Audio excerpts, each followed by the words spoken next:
The Signal Oil Program, The Whistler.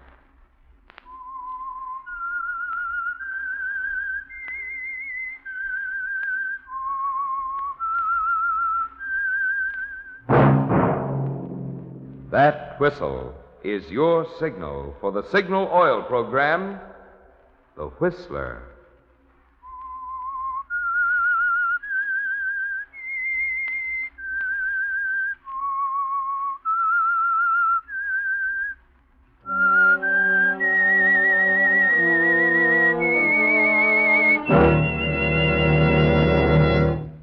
I am the Whistler, and I know many things, for I walk by night.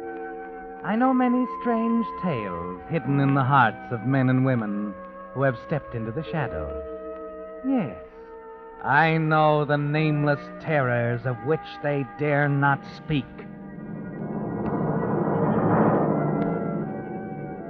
Yes, friends, it's time for the Signal Oil Program, The Whistler.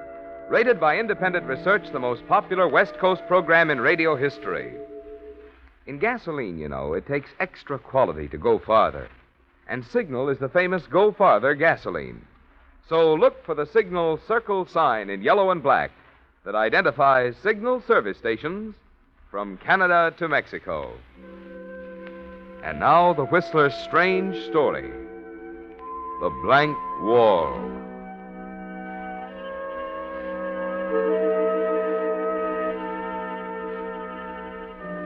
It was 5 o'clock, and the crowd in the locker room had slipped into the usual routine of easy chatter about wives and food and the 1,000 things that happen every day in a bank as busy as the Crane National. On one side, the men on the cleanup crew were getting into striped overalls, with a night's work ahead of them. On the other, the guards and messengers were exchanging official navy blue bank uniforms for street clothes. To Walter Mason, though, it was a day of days.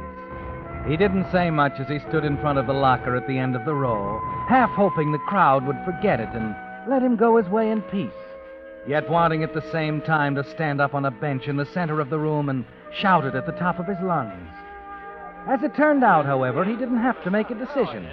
Charlie Bryson, another messenger, made it for him. Wait a minute.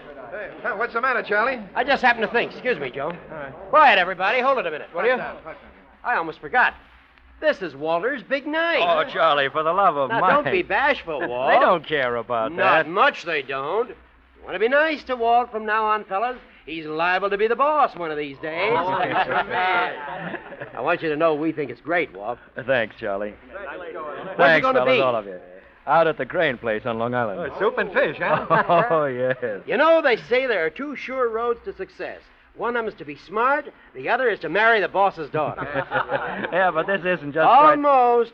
We're going to keep our eye on you, Walter.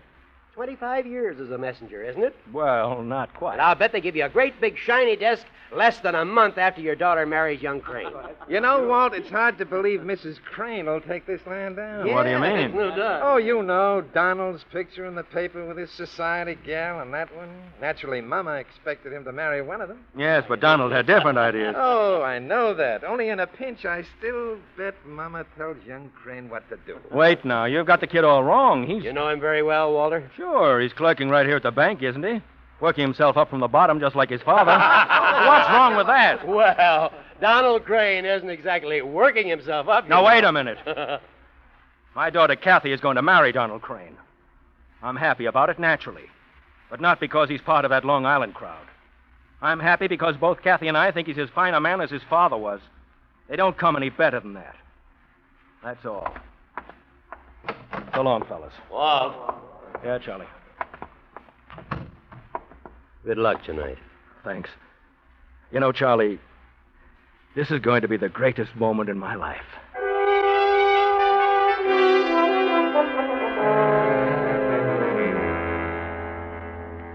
And you meant it, Walter.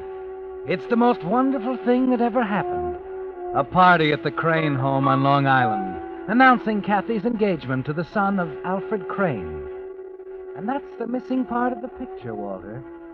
It's 5 years now since Mr. Crane died. And you meant it when you told them he was the finest man you ever knew. That's why everything has to be perfect, right down to the carnation in the lapel of your rented dinner jacket. And that's why, even though it costs $6, you ride out there in a taxi instead of the pre-war coupe in the garage at home. Yes, Walter, everything has to be right. Just right. Yes, sir? My name is Mason. I beg your pardon? I said my name is Mason. I'm Miss Mason's father. Would you mind taking my hat and coat? Oh, of course. Let me help you. Thank you. I'm sorry, sir. It was quite a shock. I thought I recognized you. It's nothing. It happens all the time. I'll tell Mrs. Crane you're here. Thank you.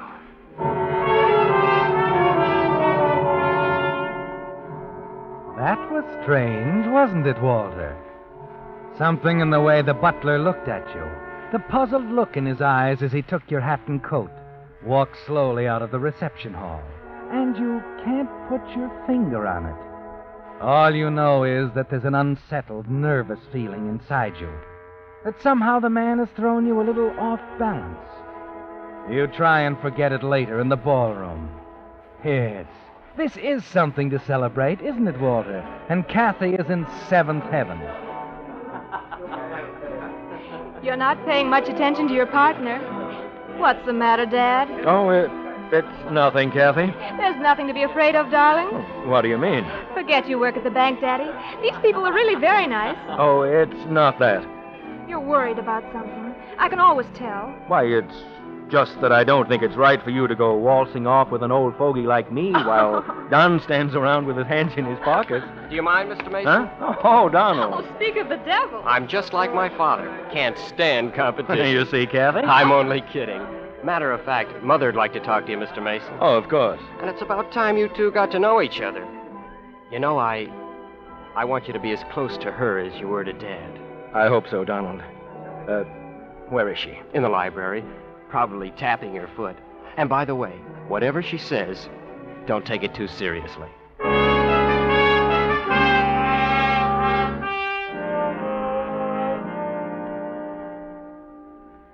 Please sit down, Mr. Mason. Thank you, Mrs. Crane.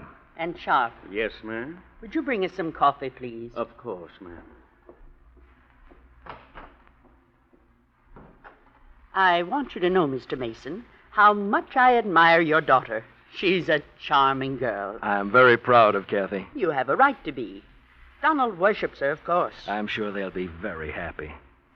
I don't know quite how to say this, Mr. Mason.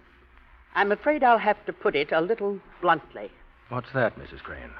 I'm not entirely convinced it's going to work out. Donald and I have discussed it many times, but, of course, he's as stubborn as his father. What are you talking about? It's hard to reason with young people at a time like this. I opposed the marriage from the very first, but Donald is going ahead in spite of me. But I don't know what you... Please, let me finish. I was forced to look at this thing rather coldly. I'd prefer to stop it now rather than see Donald do something he'd regret. But wait, Mrs. Crane. Mr. You don't... Mason, there's no point in disguising facts.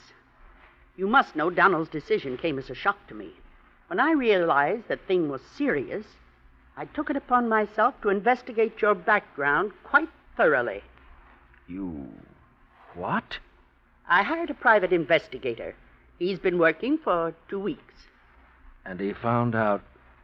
what? Nothing. Otherwise, I never would have gone through with this announcement party tonight. However, until the wedding, it's not too late.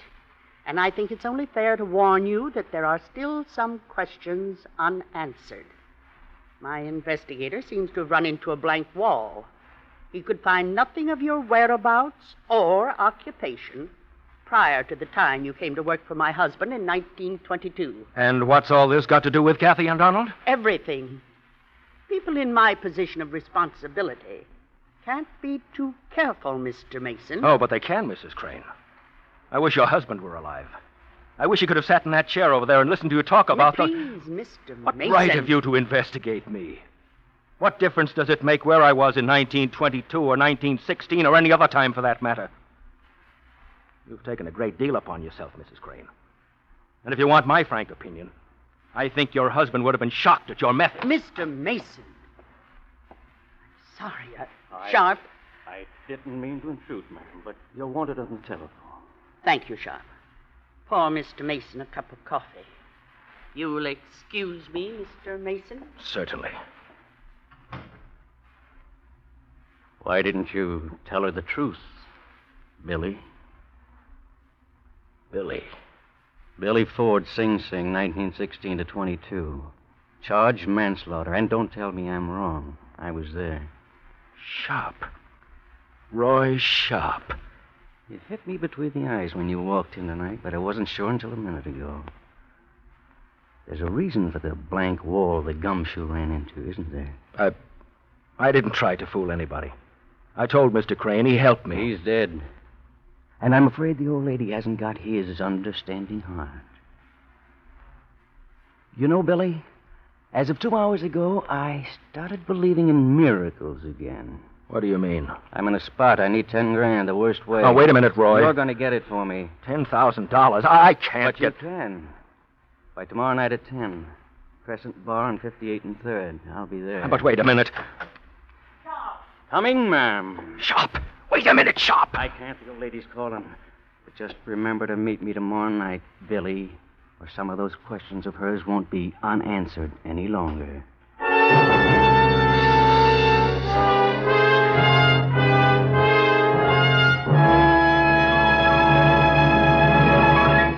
With the prologue of The Blank Wall, the Signal Oil Company brings you another strange story by The Whistler.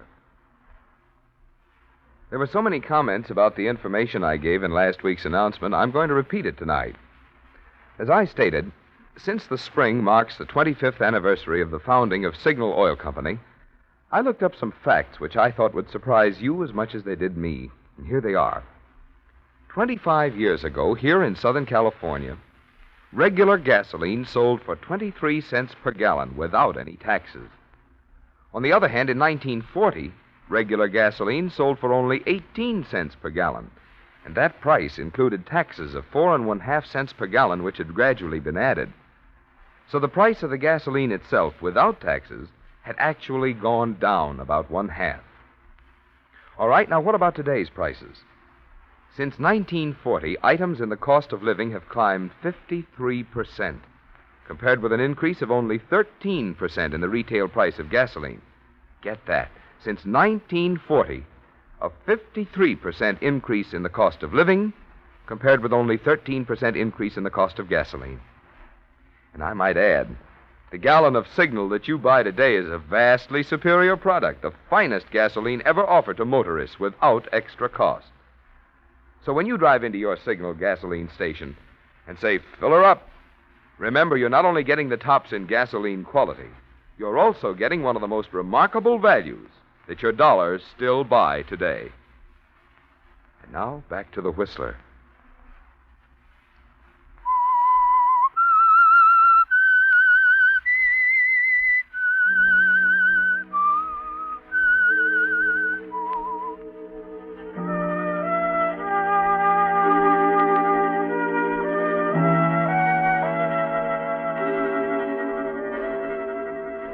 Well, Walter, after 25 years, the blank wall that separated Billy Ford, ex-convict, from Walter Mason, respectable citizen, has given way. It came at a terrible moment, didn't it, Walter? And you know that one word from Sharp will put an end to the marriage of your daughter Kathy and Donald Crane. You make an excuse to Mrs. Crane, leave the party early, arrive home before midnight, and spend 6 hours sitting in an easy chair in the living room thinking. The morning light is gray on the windows when you rise wearily, start to put on your working clothes. There's no other way, is there, Walter? Kathy's happiness comes first now. Sharp must have his money. Well, good morning, Walter. Not so good, Mr. Cromwell. I'm not feeling very well. Too much party last night? I'm not sure, but I was wondering, Mr. Cromwell, if I felt like going home this afternoon, would it be... Certainly, Walter, I understand. You should have phoned this morning. It wasn't necessary to come in. Well, I thought I'd be all right. Thanks, Mr. Cromwell.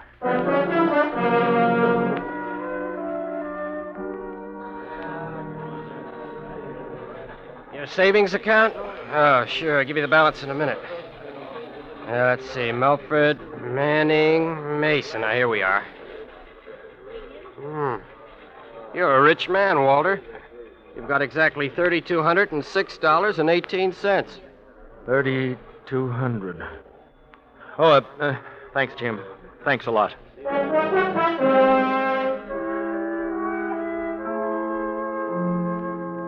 Charlie, I don't know how to ask you this exactly. What is it, Walt? You in some kind of trouble? Charlie, how much have you got in the bank? Huh? My savings? Yes, I know it isn't a nice thing to ask. Skip it. It's no secret, but it's no fortune either. About $2,000. 2,000. And I know I couldn't ask you for all of it. What? I should say you couldn't. The old lady'd wring my neck. How much could you let me have, Charlie? You know I'd pay it back. Huh? Oh, sure. Gosh, Walter, you're my best friend. I'd do anything for you. Only this It's money... all right. Forget it, huh? But, Walt, there must be something I can do. No, there isn't, Charlie. Just don't mention this to anyone. Please don't.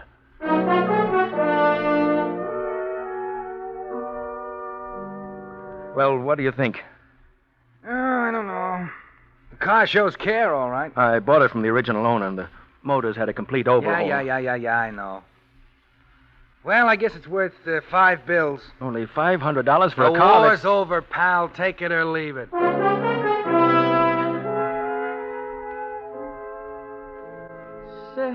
Selling your stamps? Oh, but, Mr. Mason, you've spent years. I know you're the one person who'll give me a fair price. Mr. Mason, a fair price? How can I put a price on anything like your collection? That's very nice of you, Arnold, but it's been taking up too much of my time lately, and I've decided to quit. Oh, I cannot believe that. You'll drop out of the society completely. Oh, no. What has happened? 25 years is a long time to suddenly... Please, Arnold, I've made up my mind. How much? What is the collection worth? If I may suggest, Mr. Mason, I would prefer to give you the money in the form of a loan. That way I could keep your stamps here for a while altogether, in case you change your mind. You're a very unusual man, Arnold. Oh, it is business, Mr. Mason, business. I just don't want to lose a good customer. I know better than that. All right, Mr. Businessman. How much of a loan can you make on it? $1,000? Would that help? 1,000? For a little collection like... Arnold, it's a tragedy how few of us ever know our real friends.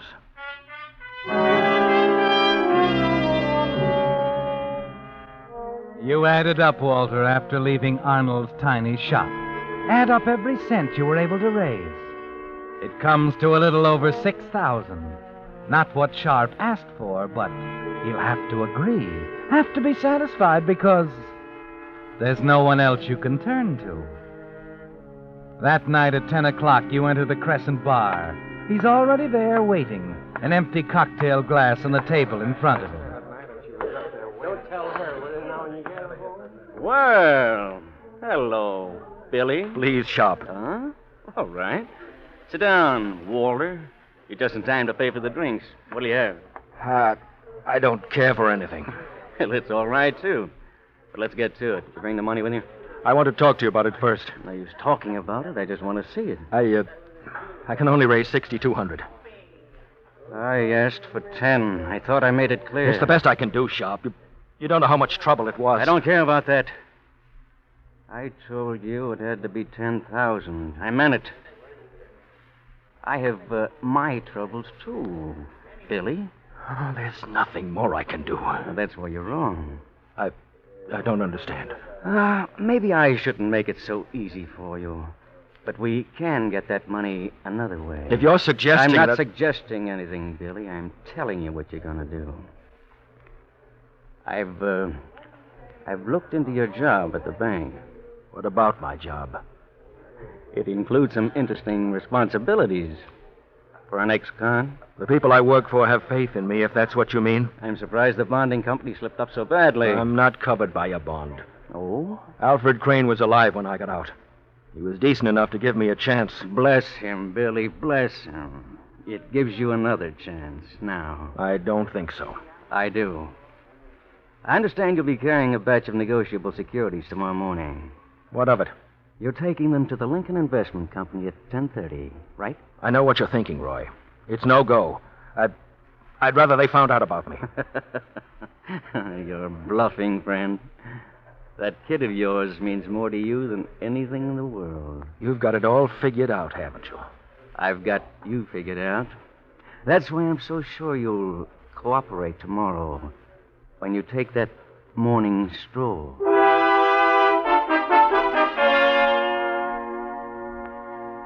It doesn't seem real, does it, Walter? You wander home in a daze, and there's another sleepless night, while you tell yourself over and over that this thing can't be happening after all these years of peace.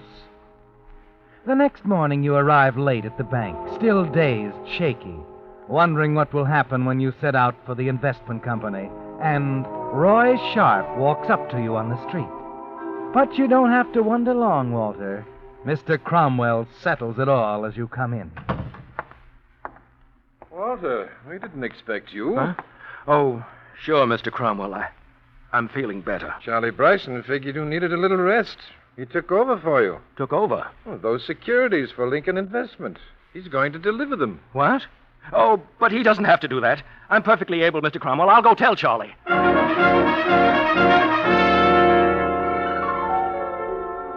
And suddenly you realize, Walter, how impossible the whole situation is. The phony holdup, the inevitable questions, and then Sharp coming back to you with another proposition, and another. You're certain of one thing.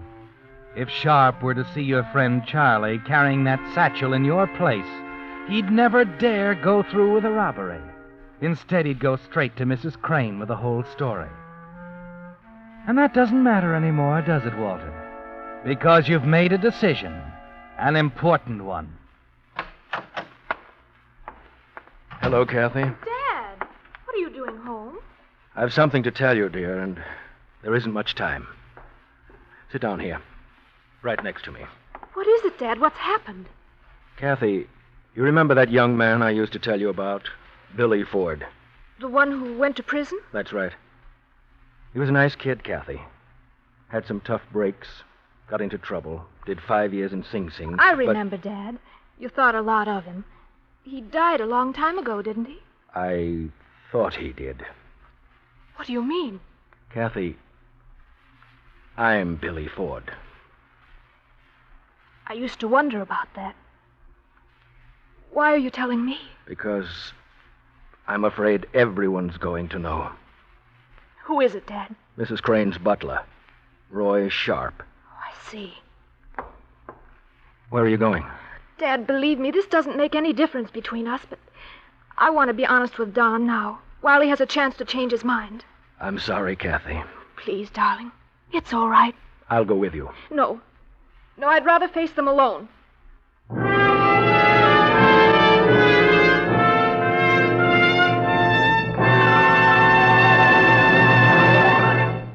The Whistler will return in just a moment with the strange ending to tonight's story. Meantime, here's a thought for you drivers to consider. If you had to wear heavy winter clothes right on through spring, you wouldn't feel very peppy, would you? Well, that's just how your car feels about wearing tired old winter motor oil and gear lube now that spring's here. Yes, if you want to put spring into your driving, it's high time you were treating your car to a spring changeover at your Signal service station. First step is a motor drain and a refill with Signal Premium Motor Oil, the new type lubricant that guarantees you a sweeter running motor by keeping motors 6 times cleaner and reducing cylinder wear 1/3. Next step is fresh Signal Gear Lube for transmission and differential, and a Signal double-check lubrication for the chassis. And at the same time, your Signal dealer will be glad to check those other points that need attention every 5 or 10,000 miles, such as air cleaner, oil filter, or front wheel bearings. Man, a car just can't help feeling peppier after a spring tonic like this. So give your car a break. See your neighborhood Signal dealer this week for a Signal spring changeover. And now, back to the Whistler.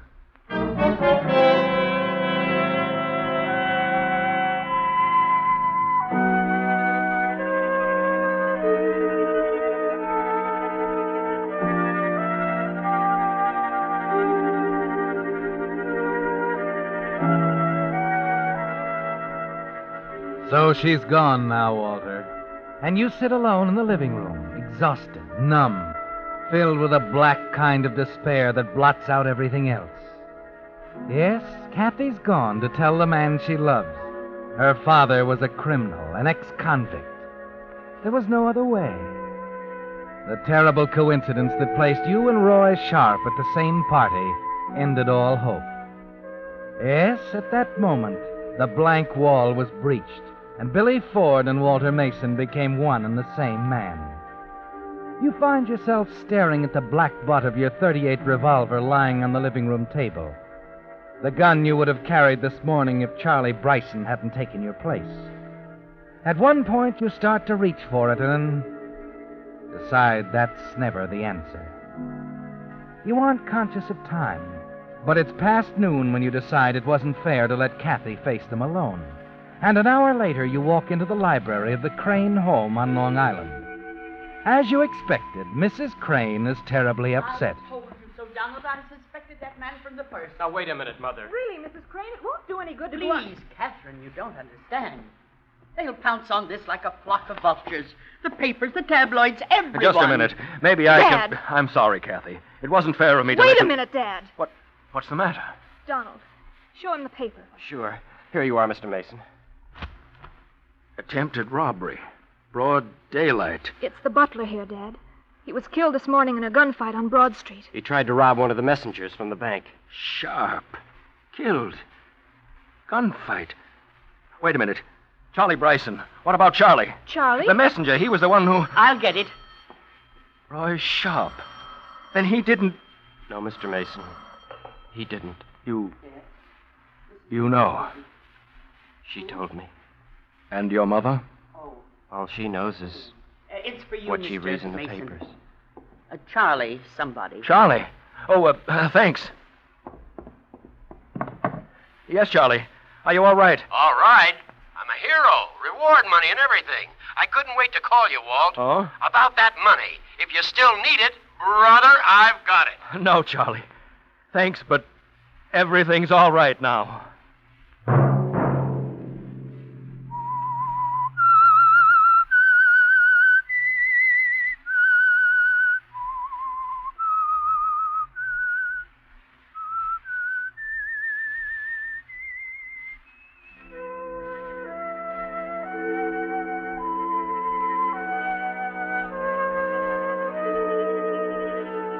Let that whistle be your signal for the Signal Oil program, The Whistler, each Monday at 9.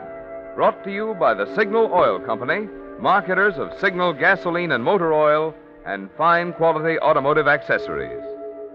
Signal has asked me to remind you, to get the most driving pleasure, drive at sensible speeds, be courteous, and obey traffic regulations.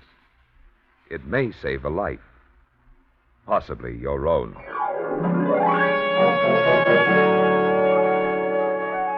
Featured in tonight's story were Charles Seal and Jack Petruzzi. The Whistler was produced by George W. Allen with music by Wilbur Hatch and was transmitted to our troops overseas by the Armed Forces Radio Service. This is Marvin Miller speaking for the Signal Oil Company.